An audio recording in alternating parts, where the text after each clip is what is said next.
Maglakad tayo.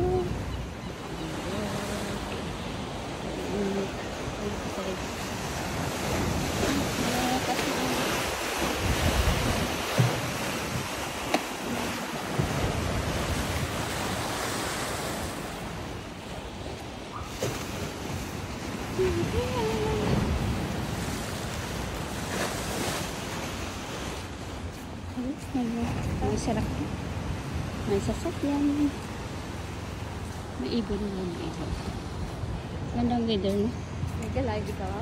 Wala oh. Dito tako na. Ang dumi oh. Buhangin.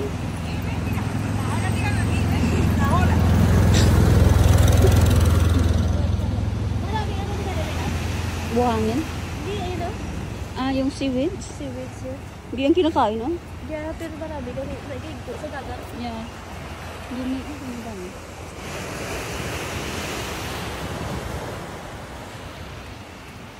Building. May naglilinis doon. Bulig po, di ba? Why do you use the towel for cleaning? Kasi kita na rich. Makeup sa lang yung ginagamit yung sa isa. Pag ginagamit nila yung bedsheet. Kaya dumi-dumi na bedsheet lang. Yeah. Diba? Yung mga naglilinis. Pinupunas. Sino naglilinis? Yeah, kung nag-ano sila, naglilinis. Restaurant ito.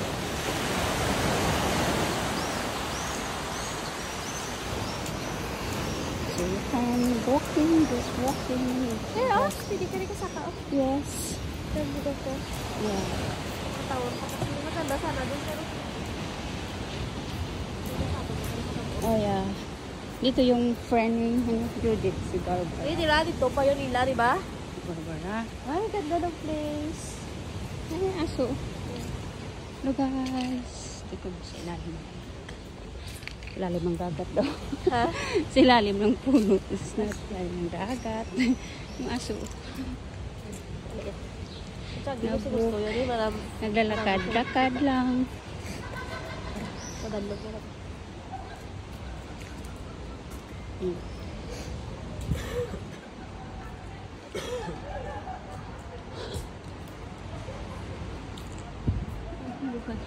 Marami. Maganda yung dyan, no? Yung may place ka tapos parintahan mo siya, no? Yeah. Kasi malakal yung ano nila kasi no? Tapit sa dagat eh. Oh, it's hotel, my love. It's 5 Si star. wala pa inyo. Ato pa to si Judith. No, yun. doon kay Judith. Sa kabila na. Huh? Yeah. This is 5-star hotel. It's not look 5 star. It's expensive. May rooftop, may restaurant din sa taas. Ah, baka lang sa Sagwa hindi namin. Pero sa sunod namin. Yeah. Tapos, ng bar, ni Barbara. Then? Diyan. Ni Judith. Ayun, dyan lang malapit na lang tayo Judith. Mas kabila siya.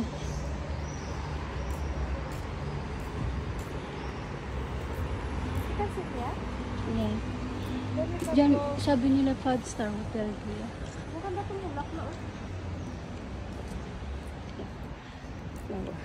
Malapit na lang tayo Judith.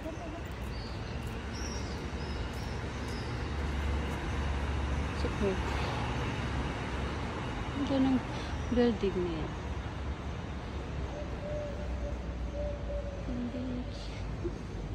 Okay guys, thank you for watching my video. Kung naka-live dapat mo live mo.